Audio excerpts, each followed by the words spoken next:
Shalom, shalom to all my brothers and sisters that's far and near. This is your brother Pakia more Israel. I'm here to give all thanks and glory to Yahweh and his only begotten son Yahweh ben Yahweh. And I'm here to bring a lesson about a mighty Hebrew named Joseph, how he was the first of many things to do a lot of things. And so I'm just gonna get straight to it. All right, so we're gonna go to Numbers chapter 12, verse 6, and it reads, "And he said, Hear now my words. If there be a prophet among you, I, Yahweh, will make myself known unto him in a vision, and will speak unto him in a dream." So that's the how you know when a real prophet is. If the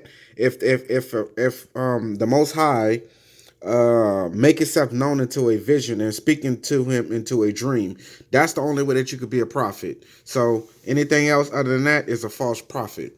All right. So I'm gonna go deep into it more on verse 37 and 5 on Genesis. All right.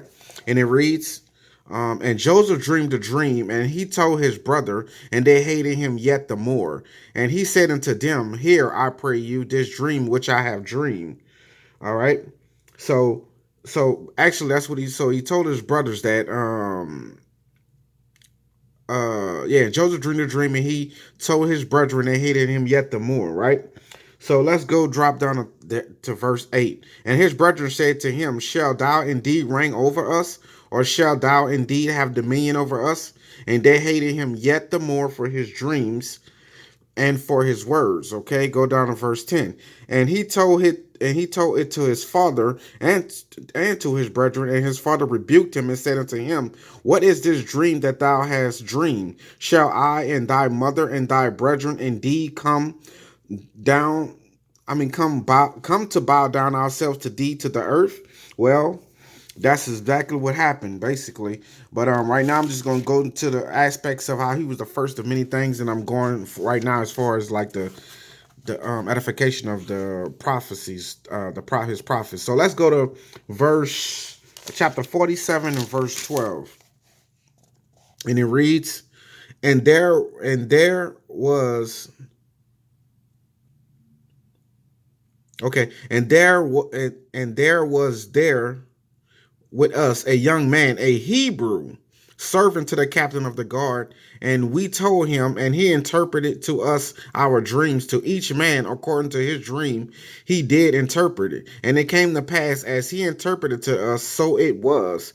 Me he restored unto mine office, and him he hanged. So basically, even the Egyptian servants was basically stating right here that Joseph was right with his dreams, and he made it come to pass. So if it come to pass, that's a true prophet. Okay, so let's go to the he was the first of the master of dreams. Okay, and he was the first Hebrew to ever go in captivity. So let's get that as well. Okay,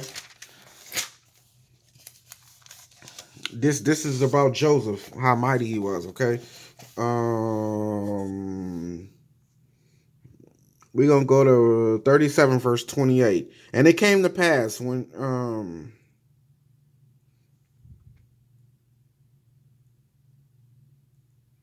hold on one second. Okay, hold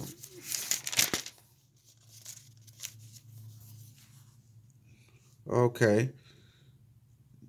There passed 28, verse 28. Then there passed by Midianites merchantmen, and they drew and lifted up Joseph out of the pit, and sold Joseph to the Ishmaelites for 20 pieces of silver, and they brought Joseph into Egypt. So that was the first time any Hebrew ever went into captivity. You know, you could take notes and write this down, that this is very important because he is the first Hebrew to ever go into captivity. All right. And I'm going to go to verse 36. And the Midianites sold him into Egypt unto Potiphar, an officer of Pharaoh, chief of the executioners. So he was the first to actually be sold and to go into captivity. Even though, you know, they brothers threw him in a pit or whatever, they didn't sell him because there's no evidence of a transaction. So the Midianites really the ones who sold him, as it said right here. And the Midianites sold him. But in inside of Joseph's mind, he thought that his brothers really sold him, but the Mennonites sold him. Okay, so let's go to verse 37.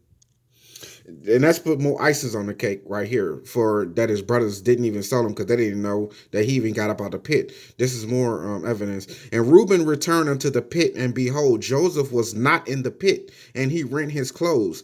And he returned. And so Reuben, this is Reuben, and he returned unto his brethren and said, "The child is not, and I, whither shall I go?" So they let you know right now, he didn't even know where his brother went at, because if they know they sold to their brother, he would know exactly what happened. But he returned it to his own brothers, like, where did he go? So that lets you put more evidence on the cake that the brothers didn't sell him. They did throw him in a pit, but the Midianites did, as I just read it with proof. So let's go to some more attributes about Joseph. He was the first Hebrew to go to prison. Now, he's the first Hebrew ever to go to prison. This is a lot of things about Joseph. Joseph was a mighty man of Hebrew that people overlook about him. All right. So let's go there right now, right? So as it reads, Genesis 39 and 20, and it reads, "And Joseph's master took him and put him into the prison, a place where the king's prisoners were bound. And he was there in the prison." Okay, let's read the next verse. "But Yahweh was with Joseph and showed him mercy and gave him favor in the sight of the keeper of the prison." So that lets you know right there, he was the first Hebrew to go to prison, right? And not only that, he was the first Hebrew to ever go to jail for innocent crime. We got Hebrews all day in America, in Babylon part 2, Egypt part 2, Assyria, all these different names that we call this place. But he was the first actually to go to jail, an innocent person to go to jail, and an innocent person to go to jail for so-called rape when he didn't even do that. It's levels, it's layers to this right here. But anyway, let's go to verse 15. Which is the woman bear false witness against a righteous man. All right, so verse 15. "For indeed I was stolen away out of the land of the Hebrews, and here also have I done nothing that they should put me into the dungeon." So I'll let you know right there, he done nothing. You have to read the story to understand how he really done nothing. And I don't want to get into that. I'm just trying to get into the attributes of a lot of things that he did, mighty things that he did that people overlook. Okay. So as I read, he was the first master kind of dreamers. He was the first Hebrew to go into captivity. He's the first Hebrew to go in prison. He the first Hebrew to actually oversee an Egyptian house. And I'm about to read that to you right now as well. He was the first Hebrew, which is unheard of, to run, over a Egyptian house way before Moses. All right, so let's go to verse 4 right here. And it reads, "And Joseph found grace in his sight, and he served him, and he made him overseer over his house, and all that he had, he put into his hand." Right? So that tell you right there. Let's go to verse 5. "And it came to pass from the time that he had made him overseer in his house and over all that he had, that Yahweh blessed the Egyptian's house for Joseph's sake." So he blessed the Egyptian house for Joseph's sake, and the blessings of Yahweh was upon all that he had in the house and in the field. So that lets you know right now, he was the overseer over the Egyptian's house. That's just reading. I'm bringing out straight facts. The Bible said, "Prove all things," and proving all things, So let's go to chapter 41, verse 40, and it reads, "Thou shalt." This is he was the overseer of the Egyptian house. Not that was the first time. After he got out of prison, this is the second time. So he was the overseer of his house twice. All right, this is the second time. "Thou shalt be over my house." This is what the Egyptian telling Joseph. "Thou shalt be over my house, and according unto my word shall all my people be ruled. Only in the throne will I be greater than thou." 41. "And Pharaoh said unto Joseph, See, I have set thee over all the land of Egypt." So he set them all. That's big. That's a big attribute. So Joseph was the first of a lot of things. First master, he was a master of them dreams. First Hebrew to go in captivity, first Hebrew to go into prison, first Hebrew to overseer an Egyptian house, and he the first Hebrew to rock a gold and ring, a gold chain and a ring chain. Let's get that evidence as well. Verse 42, chapter 42, 41, chapter 41 and verse 42. All right. And Pharaoh took off his ring from his hand and put it up on Joseph's hand and arrayed him in vestures of fine linen and put a gold chain about his neck.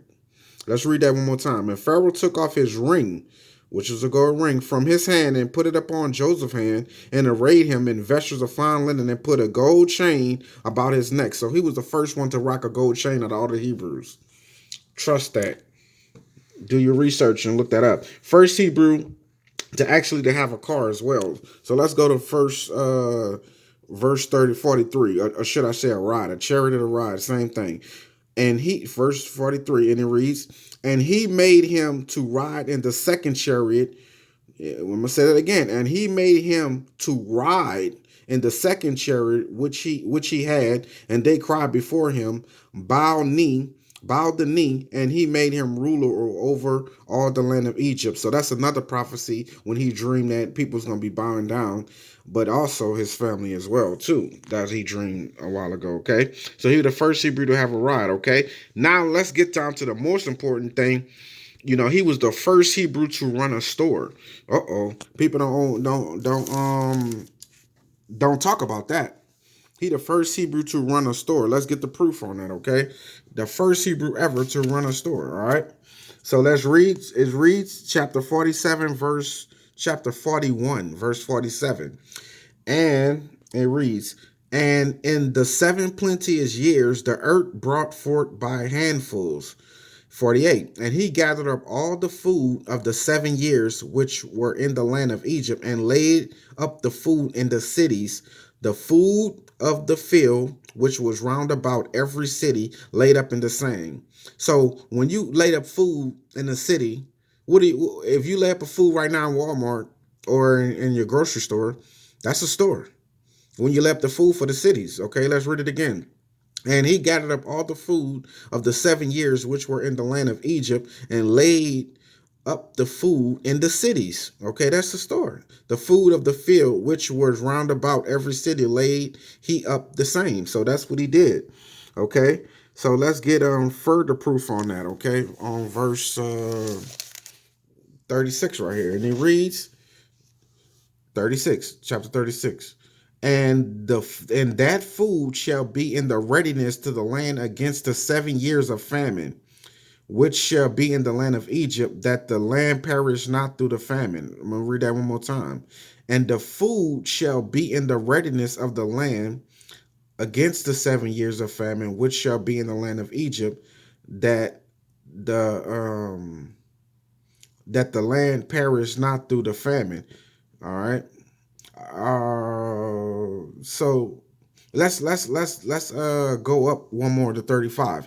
And let them gather all the food of those good years that come, and lay upon corn under the hand of Pharaoh, and let them keep food in the cities. So that's basically letting you know right there that was a store. Okay, so let's go back to 56 and put more icing on that cake. All right.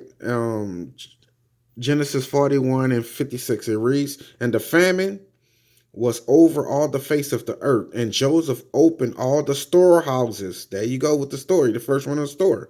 And read that again. And the famine was over all the face of the earth, and Joseph opened all the storehouses, and sold unto the Egyptians. He sold unto their own people. Well, he sold, the ruler of Pharaoh, the Pharaoh had Joseph, which is a Hebrew, selling to his own people.